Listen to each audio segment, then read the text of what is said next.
Nancey, I can't figure out why I have not really focused on evolution as a means of exploring the relationship between science and theology, but I haven't.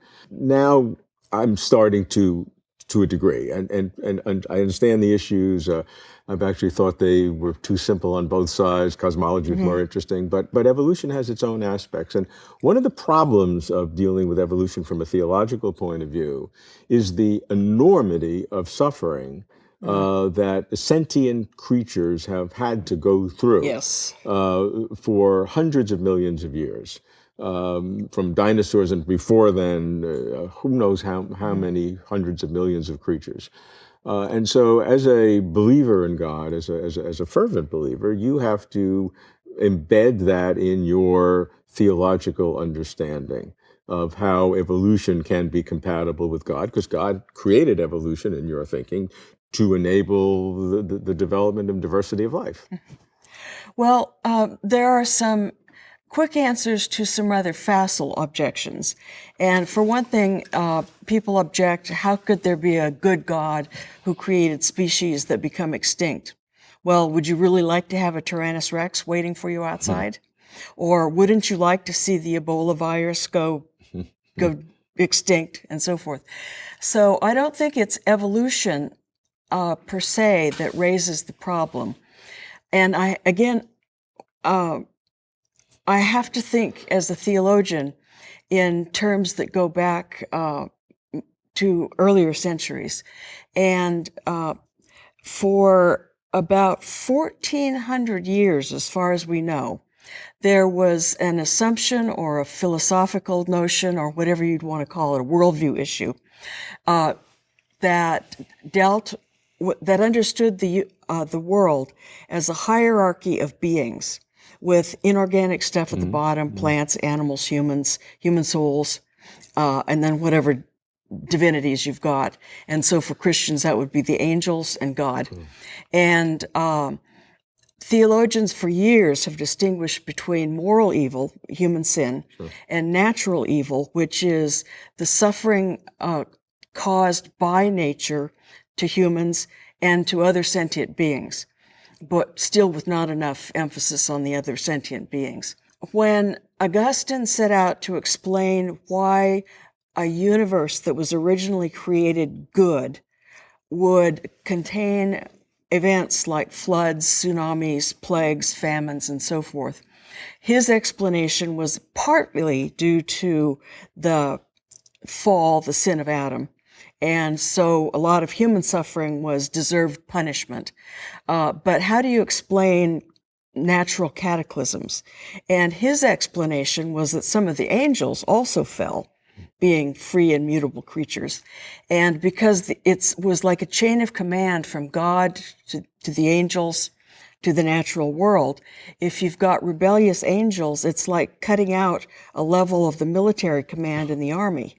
And so everything below is disturbed, it's disordered. And so that was an explanation for natural evil that was maintained for centuries. When the notion of that hierarchy, and especially of any biblical basis for the fall of Adam, and especially not for the fall of angels, theologians and philosophers focused on human moral evil, but never paid much attention to what we've called natural evil, and certainly not enough attention to the suffering of sentient beings. And here evolution, of course, is relevant, because we now know that there were sentient beings suffering and dying long before there were humans to sin.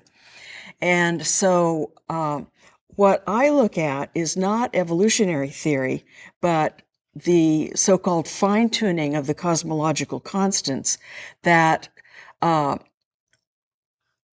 determine that we live in a world that has natural laws almost exactly like the ones we've got. And so, for instance, you might ask, well, my child just fell out of a tree. Why did gravity have to be so strong that it broke her wrist? And we now know that the force of gravity and the other three major forces in the universe have to be precisely balanced in order for there to be life at all.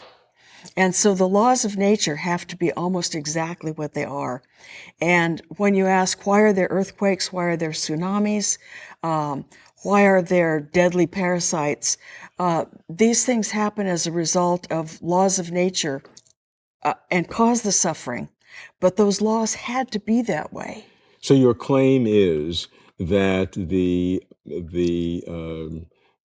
generation of sentient suffering, animal suffering during the hundreds of millions of years of evolution, are in the same character required for the process to emerge man, from a theistic point of view, as the laws of physics are to have these constants be in a way that would allow a universe to generate life.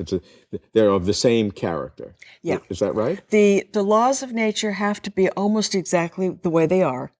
And I've looked primarily at the laws of physics, but you can also look at the laws of geology. I was writing a chapter on natural evil right after the tsunami of December 26, 2004. And you read about plate tectonics, why we have to be on a planet with moving plates. Otherwise, we wouldn't get the recycling of materials that we need for life. I can follow that. I may or may not agree with it, but I certainly can follow it, and I think it's a consistent position.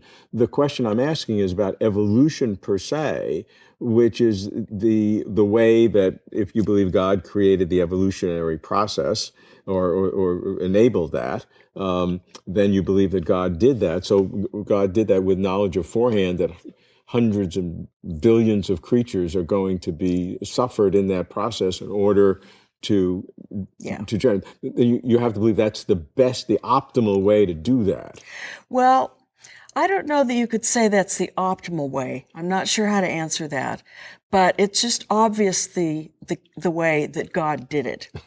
There was a position in early modern science that I use a term from Charles Taylor to call Providential Deism, which is not the deism of the absentee God, but it was part of the development of the whole concept of a law-governed universe.